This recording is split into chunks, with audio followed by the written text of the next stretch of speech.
week break, we have arrived at the Yas Marina circuit on the Yas Island in the United Arab Emirates for the running of the Abu Dhabi Grand Prix, the final race of the season, where both World Championships will be decided this week. Coming into this week, along with the title decider being a talking point, the final 7 seats for 2023 have finally been confirmed. So without any hold-ups, because this is going to be a lengthy one, let's get on with it. Starting off strong, the first team news of the day comes from Mercedes, as after a lot of speculation with it going right to the end, they have announced that the person who will be replacing Franco Lopez at the team next season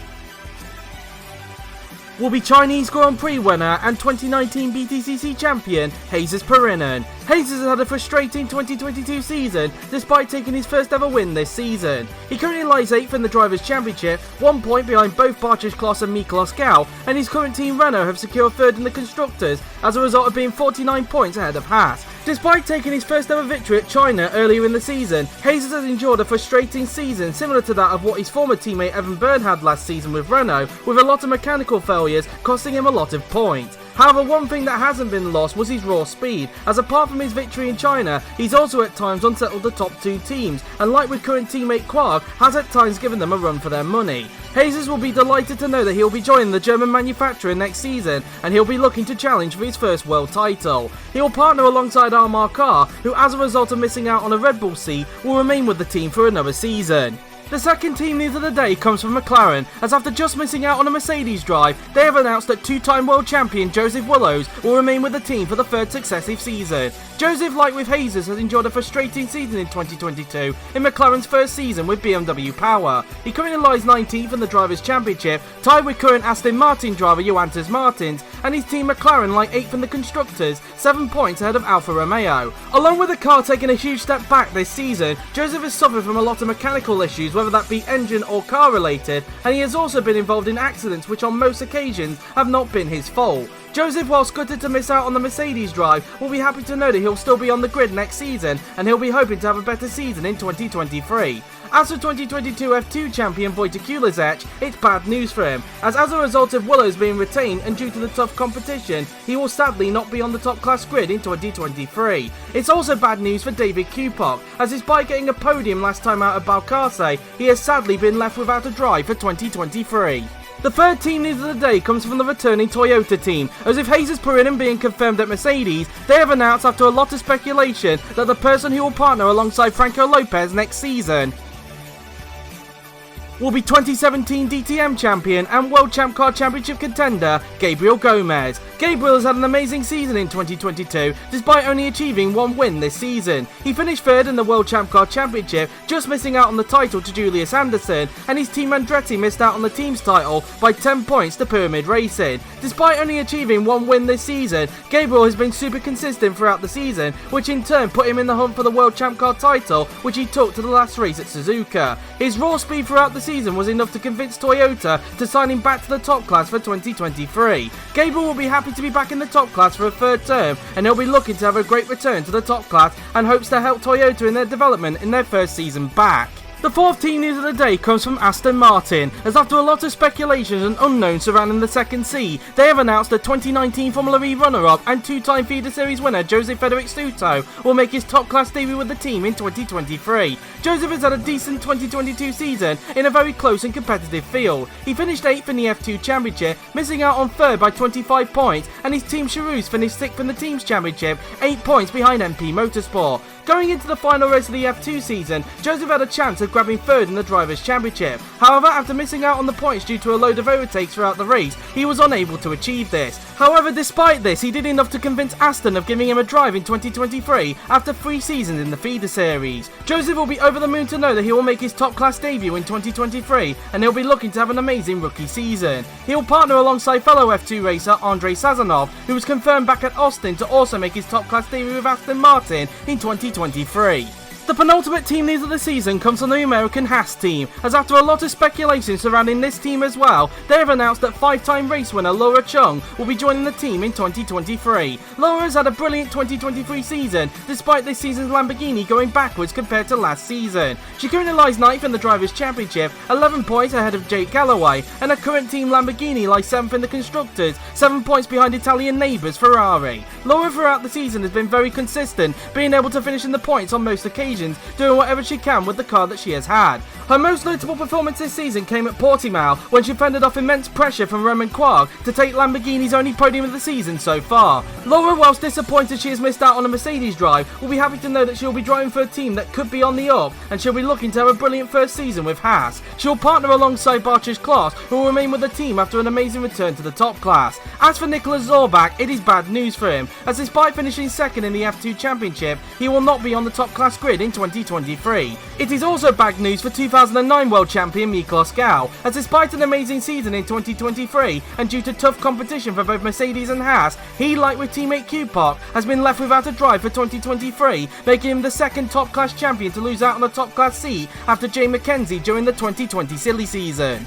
The final team news of this year's silly season comes from Lamborghini, as after a lot of speculation, they have announced that 2014 DTM and 2021 Formula E champion Michael Moccio and F2 Balcarce winner Jafari Blackwood will be joining the team in 2023. Michael has had a brilliant return to the top class despite being beaten this season by teammate Barcia's Klaas. He currently lies 11th in the Drivers' Championship, 4 points behind Jake Galloway, and his current team Haas lie 4th in the Constructors, 13 points ahead of the departing AlphaTauri. Despite being overshadowed by Barcia's amazing season, Michael has put in some good performances throughout the season, such as in Yohognam and Austin, where in both races he finished a career equal in 4th, with his results being vital in Haas being 4th currently in the Constructors' Championship. Michael, whilst disappointed to not be retained by Haas, will be delighted to know that he'll still be in the top class next season, and he'll be looking to have a brilliant season with Lamborghini. In terms of his teammate for next season, Jafari Blackwood, he has had an amazing pre-season in the OC so far, despite a shaky middle part of 2022. He finished 4th in the F2 Championship, 3 points behind Hento Sinonome, and his team Dams won the Teams Championship by 29 points ahead of the departing Prema Racing.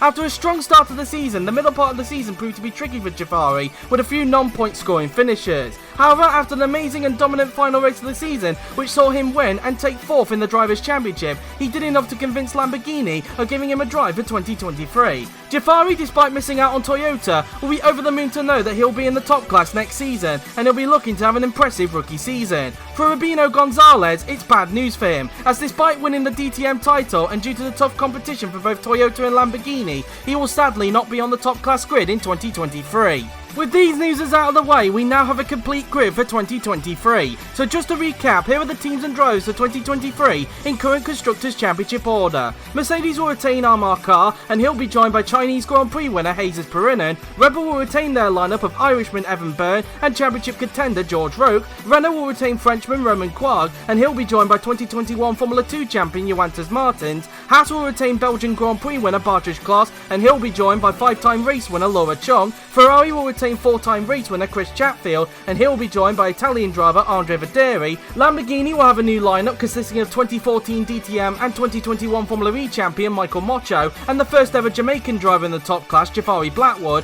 McLaren will retain their lineup of Italian driver Kirishima De Rosa and 2-time world champion Joseph Willows. The rebranded Sauber team will retain Hungarian rookie Bence Valdinga, and he'll be joined by 2021 Brazilian Grand Prix winner Rahul Patel. Aston Martin will have a new lineup consisting of 2020 BTCC champion Andrei Sazonov and 2019 Formula E runner-up Joseph Frederick Suto. Williams will retain German veteran Felix Sontag, and he'll be joined by 2016 DTM and 2022 World Champ Car champion and a returning Julius Anderson. And finally, the returning Toyota team will have 2-time world champion and current championship leader Franco Lopez, and he'll be joined by 2017 DTM champion and a returning Gabriel Gomez. With this out of the way, we now know that along with Amelia Wilson and Jake Galloway, these 4 drivers will also not be on the top class grid in 2023. These are Alfa Romeo's Dominic De Celli, Williams' Jamie Griffiths after a tricky season for the Welshman, and the 2 biggest ones being the AlphaTauri drivers of David Q-Park and 2009 world champion Miklos Gau, meaning that AlphaTauri along with their drivers Q-Park and Gau will not be in the top class next season. All these drivers, apart from Amelia Wilson who has retired, could end up being reserve drivers for 2023, but whether they will or not remains to be seen.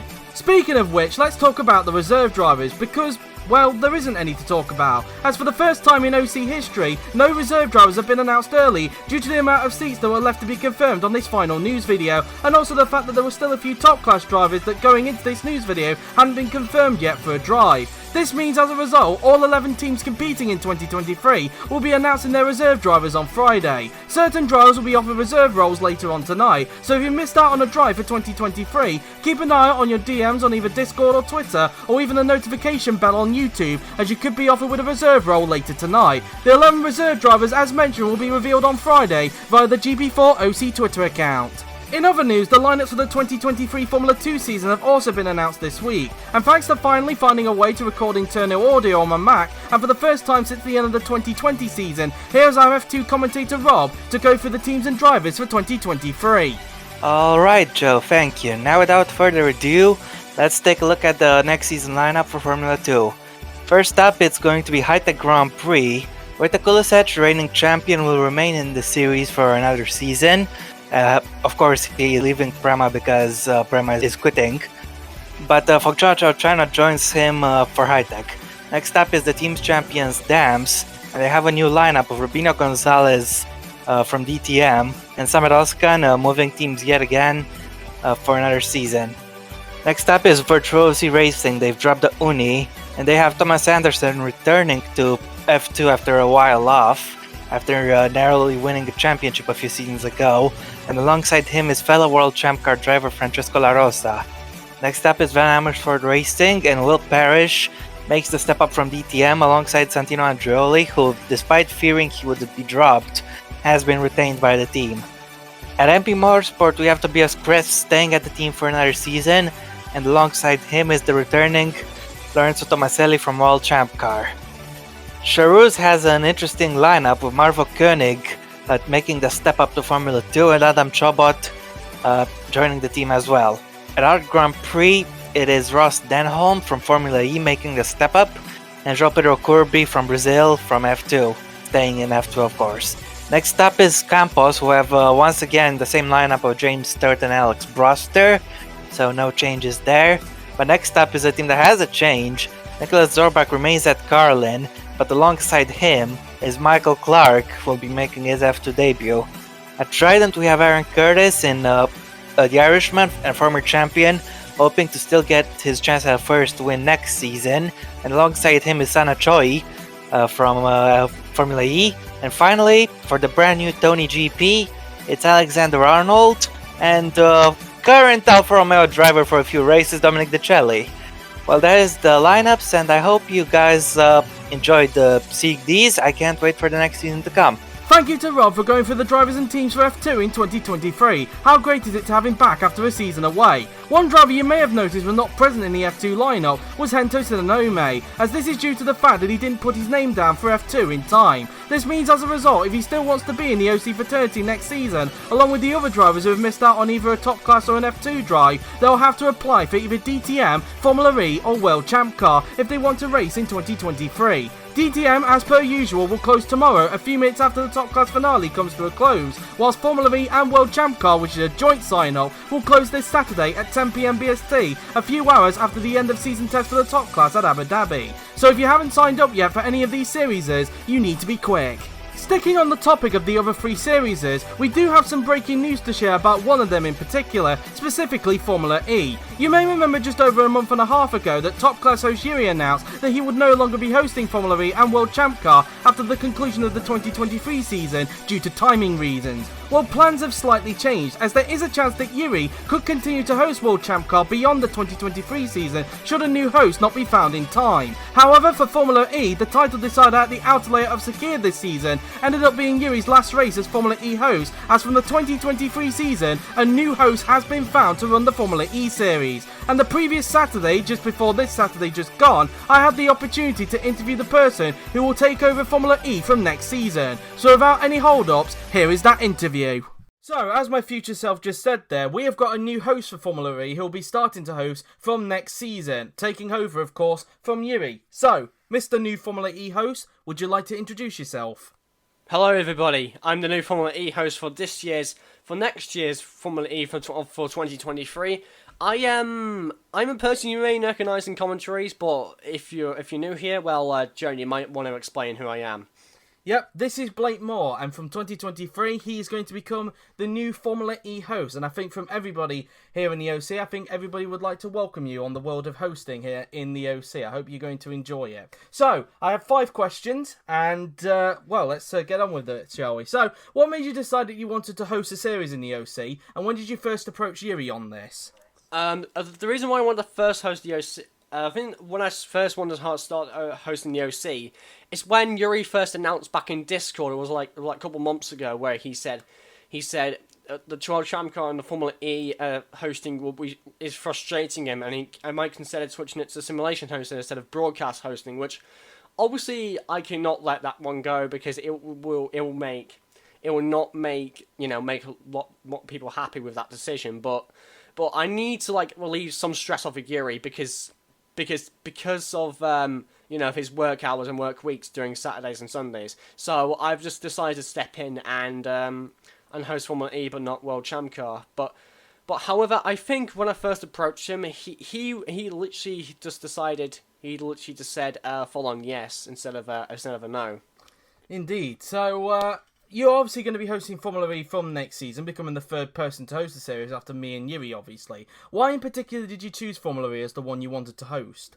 The reason why I want to choose Formula E is because I just find it to be a little more easier to me than like World Champ Car or something like that. It's just I just find it a little bit more easier to host them World Champ Car because the complications with one-shot qualifying and adding some extra bits into World Champ Car, which personally I wouldn't think would be suited to me. So so that's why I chose Formula E instead of World Champ Car instead. Okay, so third question is, so with you making your hosting debut from next season, what can we expect from you going forward? Okay, so I won't hit the spoiler calendar or anything, but I think I want to see street tracks completely removed, because I just don't see as many street tracks getting some really good racing as I expected. I just don't think that street tracks are living up to the standard of Formula E as they were, I don't know, a couple seasons ago. I think your announcement back in in the 2019 season basically changed the game, and I want to see different circuits have a chance. But I will not spoil the calendar for obvious reasons. And also I will have an introduction back of preseason testing to see how I go for my first stream, basically. Okie dokie. 2 more questions then before we end this interview, and they're kind of rumours, it must be said. So, I have heard a little rumour that because you are now the host of Formula E, we may be expecting the series to move days. Is there any truth to this, and if so, what day or days are you planning to host the series? I would say, I think my planned schedule, it's because I think I want to see, I think it's more likely to see, a Formula E race on Sunday, because that means I have loads of time to set up.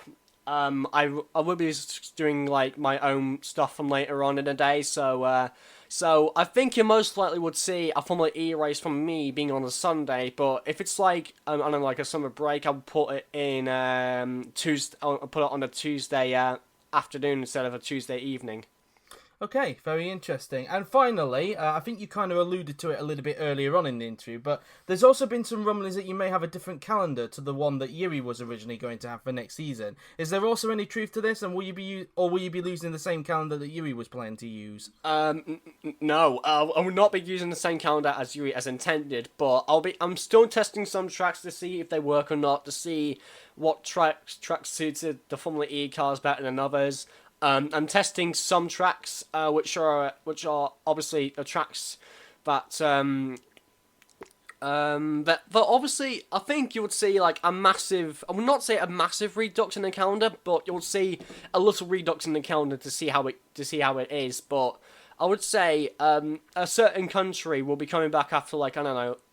A new country will be coming to the Formula E calendar, but obviously we're not spoiled for that. So you need to leave your predictions down below in the chat. Okay, well that's all the questions I have. So I think once again on behalf of us, Blake, welcome to the hosting and good luck for the 2023 season.